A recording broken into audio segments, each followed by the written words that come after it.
Hello everybody, it's the Winged Unicorn and I have flown back with another video.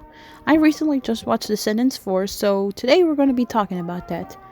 So the main Descendants franchise has been over for quite a while now, and it just so happens to be one of my favorite movie franchises during my early teens. And while I still like the Descendants franchise, I more or less have grew out of that phase in my life, not because I disliked it or anything, but because I just started to have other interests, and I just started to slowly drift away from Descendants, but it's still an important franchise for me, and I was happy to hear that they were still continuing with it, but with newer characters. I was more than excited when the announcements of Descendants 4 dropped, and we were able to see newer characters and see where this franchise can go from there. As for the main cast from the other movies, besides Uma and the Fairy Godmother, they don't appear in this. To my knowledge, a lot of the actors have quit. From what I know, I think Dove Cameron, the actor for Mal, quit, and I'm pretty sure a few others have quit. That is, except for Cameron Boyce, who tragically passed away a few years ago. I wouldn't feel right if I didn't at least mention that in this video. And since I'm mentioning it, may his soul rest in peace, and I wish his family and friends the best. I hope they're doing okay in terms of grieving. So since Disney wanted to continue the franchise, we got a new generation, quote-unquote, for Descendants, to say the least. And for what this movie serves in terms of introducing this new generation, it is pretty passable. I say that because if I am critiquing it as an actual movie, it is definitely lacking in terms of the story department. Don't get me wrong, the story is interesting enough, but if you saw the movie, you would know what I am talking about. Because the ending of the movie seemed very rushed and unfinished, but if I'm correct, they will continue the story from there and hopefully tie up loose ends. I will talk more about that issue, but first, what do I think about the main stars of the show? Well, luckily, I feel the characters are pretty engaging. If anything, I feel there is a chance that the characters will be an improvement from the characters from the first movies.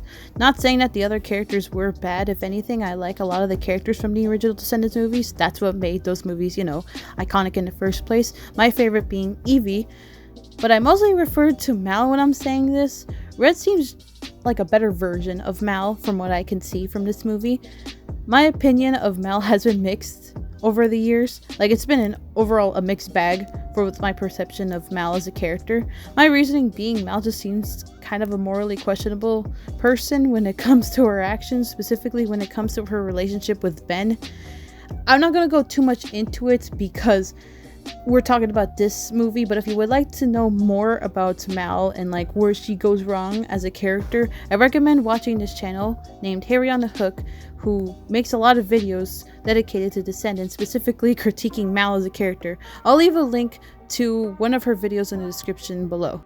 Anyway, so Red is a good enough character because she is, for one, not morally bad as Mal. She doesn't drug a poor dude or lie her way to get what she wants, at least when it comes to power, because she doesn't really want power in this. Second, I like the journey she goes through. Similar to Mal, she has a mother who expects her to be evil like her, but another thing similar to Mal is that she too does not want to follow her mother's footsteps. Her character takes a different approach to this though, which I appreciate a lot, because after she and Chloe, who was another protagonist in this movie, accidentally go back to the past because of a pocket watch after Red sends Chloe's mother to her death, just so then Red can please her own mother. But throughout the movie, she and Chloe try to go back to the present, and Red is trying to fix her mistake. And during this journey, when Red and Chloe try to find their parents, and by the way, their parents are the Queen of Hearts, which is Red's mother, and Chloe's mother is Cinderella, Red realizes that her mother was a completely different person in school, that being a super nice and friendly person, and was even friends with Chloe's mom at one point. Throughout the movie, Red tries her best to do whatever it takes to fix the present by preventing the horrible event in her mother's life that made her into an evil tyrant.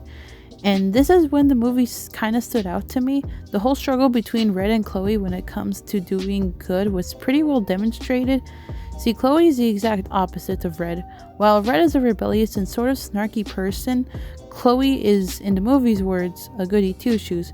Red's definition of doing good is doing whatever it takes to do the right thing, even though she was raised by her mother, but she still has some sort of influence in her life, like that friend that we saw earlier that helped her gain some sort of morality to her character. For Chloe though, it's about following the rules. They are both complete opposites, and when they learn about each other is when they learn about how goodness is a lot more complicated than what they thought. Chloe thinks that Red is just like her mom, given how she is willing to steal and lie to get what they need.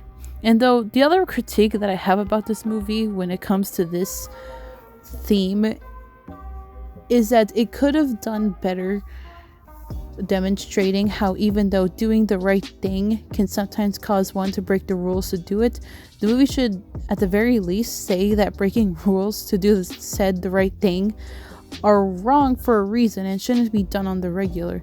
There was a whole song in the movie that was sung between Chloe and her mom from the past about this, which yes, it does help Chloe realize that Red is just trying to do what's right.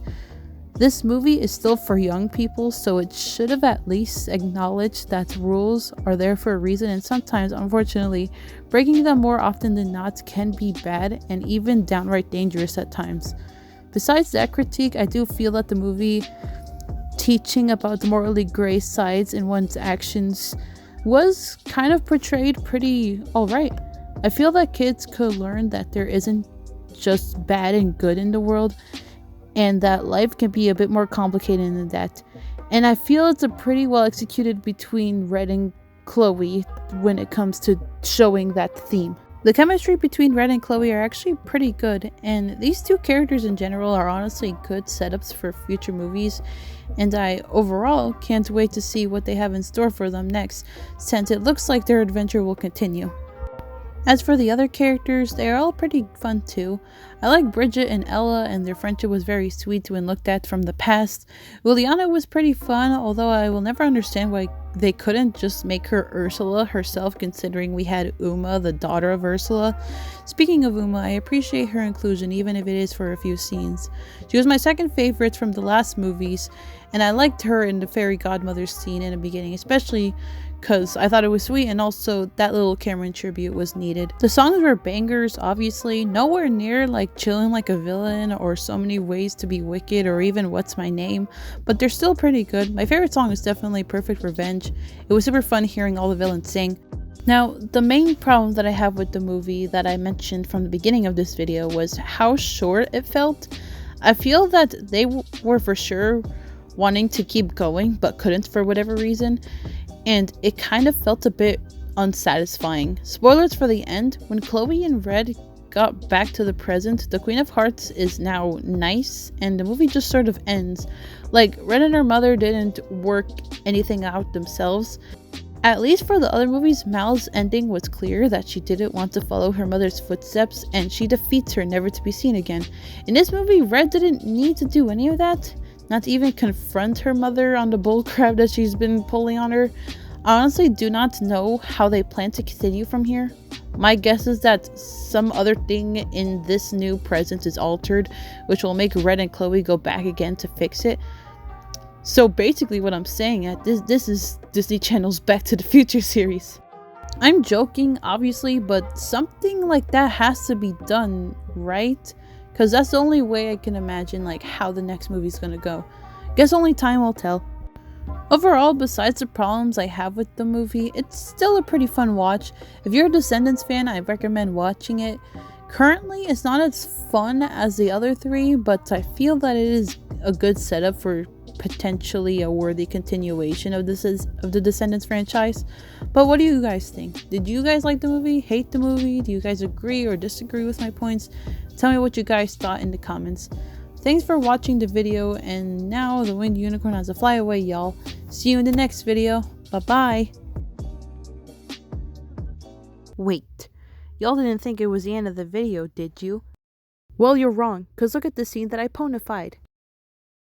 The resemblance is uncanny.